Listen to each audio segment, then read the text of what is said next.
terrorisme, Islam. fait, oui.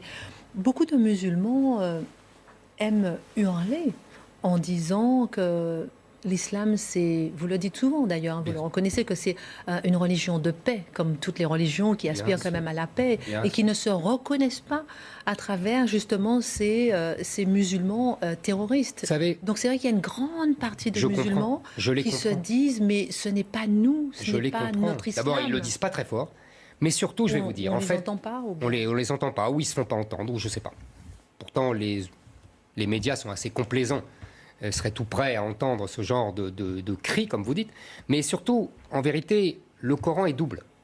Vous savez, il y a le Coran de Médine et il y a le Coran de la Mecque.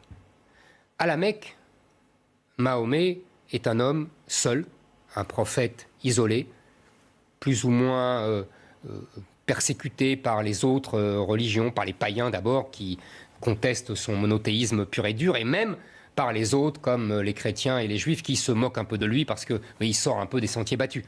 Et donc à l'époque, il cherche des alliés. Et donc il a un discours très pacifique, très humaniste. Mais ensuite, il est exilé à Médine, et là, il devient un chef de guerre.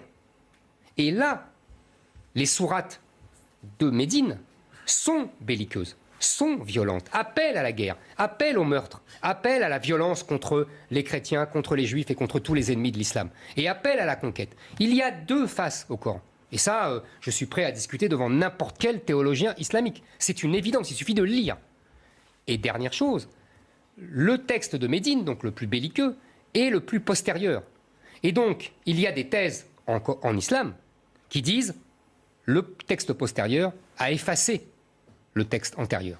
Alors là, je vous accorde qu'il y a des discussions sans fin. Certains disent mais non, c'est pas vrai, et d'autres disent mais si, c'est vrai.